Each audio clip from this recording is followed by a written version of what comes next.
Hello मित्रों, नमस्कार। केम छो? मजामां? मित्रों, मारी यूट्यूब चैनल में आपनु हार्दिक स्वागत है। अने आज हूँ एक नवो विडियो लईने आव्यो छुं। तो विडियो में मारी साथे बन्या रहेशो मित्रों। आज आपणे एक ऐतिहासिक जग्या पर जवाना छीए। मित्रों, आपणे लोको जईशुं अडालजनी वाव जोवा माटे। तो हूँ अत्यारे अडालजथी 2 किलोमीटर दूर छुं। तमे सामे जोई रह्या छो तो मारी नजीकमां उवारसद छे 3 किलोमीटर, वैष्णवदेवी सर्कल छे 8 किलोमीटर, महेसाणा 61 किलोमीटर है, सरखेज 26 किलोमीटर है, राजकोट 231 किलोमीटर दूर है। આપણે અત્યારે અડાલજ ગામના 4 રસ્તા ઉપર છીએ। આ સામે સર્કલ છે, સર્કલથી આપણે જમણા હાથ બાજુ ગામમાં અડાલજની વાવ છે એ તરફ આગળ વધીશું। હવે અમે લોકો અત્યારે અડાલજની વાવ ઉપર પહોંચી ગયા છીએ અને ટિકિટ બારી છે સામે। તો હવે ટિકિટ લેવાની છે, પણ ટિકિટ લેવા માટે QR કોડ સ્કેન કરવાનો રહેશે યા તો લિંક ઉપરથી ટિકિટ લેવાની રહેશે। રોકડા પૈસા આપીને ટિકિટ મળતી નથી, તો ઓનલાઈન તમારે ટિકિટ લેવાની રહેશે।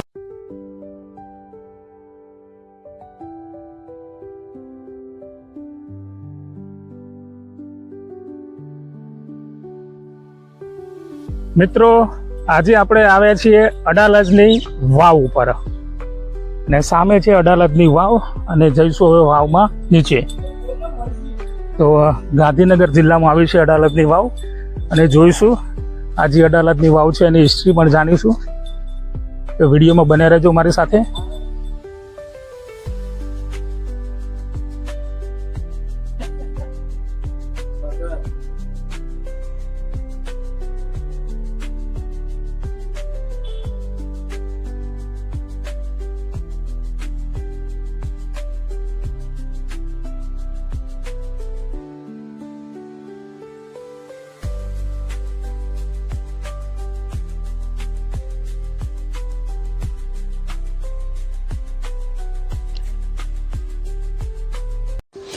આ ઐતિહાસિક સ્થળ ભારતીય પુરાતત્વ સંરક્ષણ હેઠળ આવે છે અને તેની ટિકિટની વાત કરું તો 15 વર્ષ સુધીના જે બાળકો છે એમને તદ્દન મફત છે, ફ્રી, અને 15 વર્ષથી મોટી ઉંમરના ભારતીય નાગરિકો માટે 20 રૂપિયા ચાર્જ છે અને વિદેશી જે પ્રવાસીઓ આવે છે એમના માટે 300 રૂપિયા ચાર્જ છે।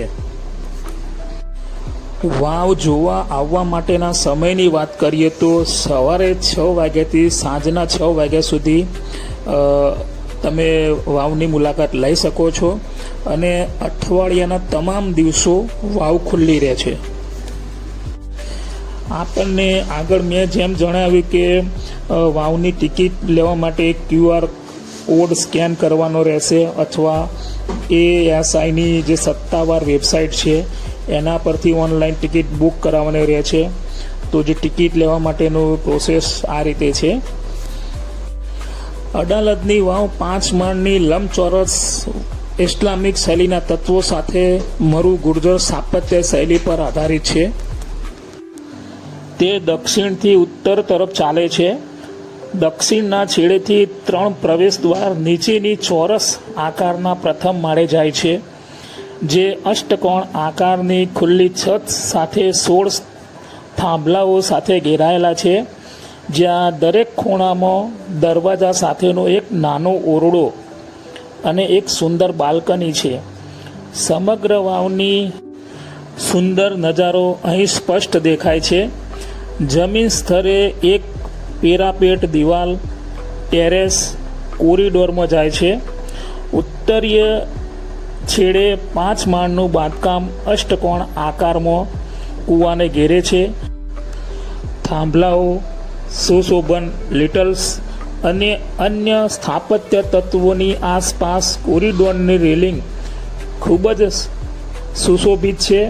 વાવમાં અનેક નોંધપાત્ર શિલ્પોના સમાવેશ થાય છે, જેમ કે બેઠેલા રાજાનું દ્રશ્ય, શૃંગારિકા દ્રશ્યો, નવગ્રહો દર્શાવતી તકતીઓ, ડમરૂ સાથે ભૈરવ, શાર્દુલ માતા દેવીનું પ્રતિકાત્મક નિરૂપણ વગેરે। આ વાવના ઇતિહાસનો ઉલ્લેખ કૂવાના પૂર્વ પ્રવેશ દ્વારથી પહેલા માળના બહાર નીકળવાના દ્વાર પર સંસ્કૃત શિલાલેખ દેવનાગરી લિપિમાં આરસની પ્લેટ ઉપર કરવામાં આવે છે. અહીં એક જ પથ્થરમાંથી બનેલું કલ્પ વૃક્ષ અને અમિક કુંભ જોવા મળે છે. ગાંધીનગર જિલ્લાના અડાલજ ગામમાં આવેલી 15મી સદીની અદ્ભુત ઐતિહાસિક વાવ છે. તે સોલંકી અને ઇન્ડો ઇસ્લામિક સ્થાપત્ય કળાનો ઉત્તમ નમૂનો છે. દિવસ દરમિયાન અહીં ઘણા બધા ટુરિસ્ટો વાવની મુલાકાત લેતા હોય છે અને આપણે સામે જેમ જોઈ રહ્યા છીએ તો અડાલજ જે 5 માળની વાવ છે એમાં જે નીચેનો માળ છે એ આખો પાણીથી ભરેલો છે, તો 4 માળ ઉપરના ખુલ્લા છે અને જે વાવનો અદ્ભુત સુંદર નજારો આપણે જોઈ રહ્યા છીએ. વાવનું નિર્માણ ઈસવીસન 1499માં થયું અને વાઘેલા વંશના રાણા વીરસિંહની પત્ની રાણી રૂડાબાઈ સાથે જોડાયેલું છે. વાવનું પાણી ગ્રીન કલરનું દેખાઈ રહ્યું છે. આખી વાવનું સુંદર નકશીકામ, દિવાલો પર દેવી દેવતાઓ, પશુઓ અને લોકજીવનના દ્રશ્યો કંડારેલા છે. વાવની મુલાકાતે આવતા ટુરિસ્ટો વાવની અંદર એના પાણીમાં કોઈન સિક્કા પણ નાખતા હોય છે.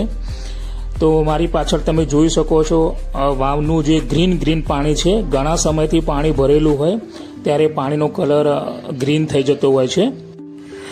મિત્રો, વાવનું કામ રાણા વીરસિંહે શરૂ કર્યું હતું અને પડોશી રાજા સુલતાન મહમદ બેગડાએ આક્રમણ કરતા રાણા વીરસિંહ શહીદ થઈ ગયા અને બેગડાએ રાણી રૂડાબાઈ સમક્ષ લગ્નનો પ્રસ્તાવ મૂક્યો. રાણીએ વાવનું અધૂરું કામ પૂરું કરવાની શરતે પ્રસ્તાવનો સ્વીકાર કર્યો.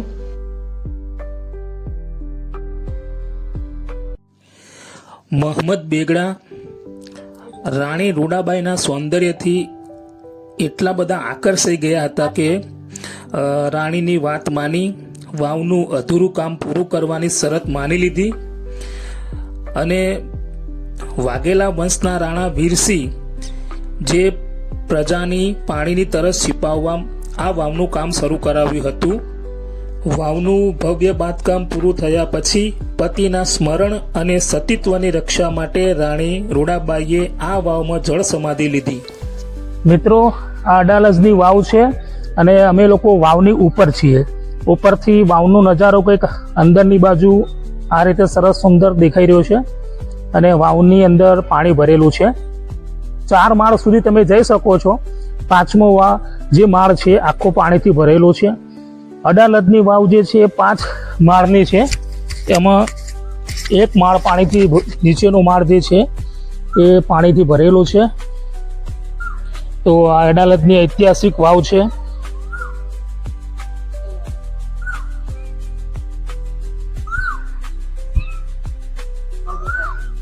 અને વાવ બહારથી કંઈક આ રીતે લાગે છે. સામેના છેડેથી અહીંયા સુધીની વાવ છે. જે મેન છે ભાગ એ એન્ટ્રન્સ પોઈન્ટ છે, ત્યાંથી આવવાનું છે નીચે થઈ અને છેક અહીંનો એન્ડ છે વાવનો.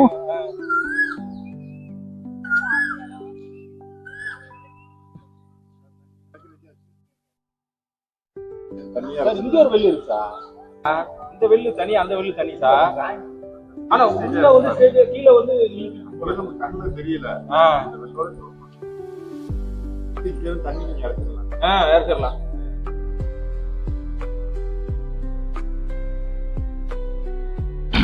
વાવમાંથી પાણી ખેંચવા માટે પહેલાના જમાનામાં આ રીતે ગરગડીઓ હતી. ગરગડીઓ ઉપર રસ્સી નાખી અને અંદરથી પાણી ખેંચવામાં આવતું હતું. તે પહેલાના જમાનાની યાદ અપાવે છે. અને જે સામે ગરગડીઓ છે ત્યાંથી આપણે ડોલ કે એવું કંઈ સાધન નાખી અને પાણી બહાર કાઢીએ. પહેલાના જમાનામાં જે પાણી બહાર કાઢતા હતા પછી એ પાણી આ રીતે કોસ હોય, ઢાળવાળો બનાવેલો છે, એમાં પાણી નાખીએ એટલે પાણી નાખવાથી બંને સાઈડમાં કાણા છે ત્યાંથી પાણી બહાર નીકળી અને ગાર્ડનમાં જતું હોય છે. તો આ જે સગવડ આ રીતે બનાવેલી છે અને આજુબાજુમાં સરસ મજાનો સુંદર ગાર્ડન છે અડાલજની વાવની આજુબાજુમાં.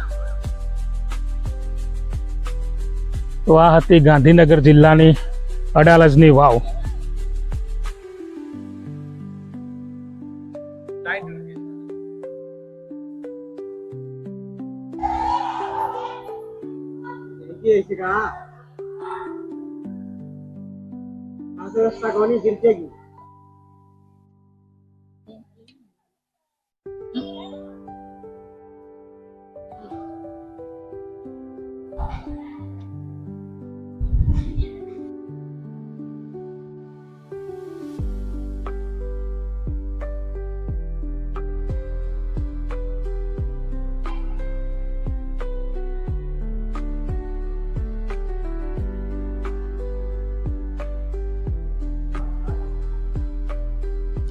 અમે લોકો સામેની તરફ હતા, ત્યાંથી અમે આગળ આવ્યા. એક સ્ટેપ છે, આ બીજો સ્ટેપ છે. હવે આગળ વધીશું તો અહીંયા જાળી છે આ રીતે, પછી આગળ બીજી જાળી છે, એના આગળ ખુલ્લું છે, ઓપન જગ્યા. તો અહીંયા જે મેં જ્યાંથી વિડીયો શૂટ કર્યું ત્યાં નીચે જવા માટે સીડીઓ છે, ત્યાંથી સીડીઓથી પણ તમે જઈ શકો છો.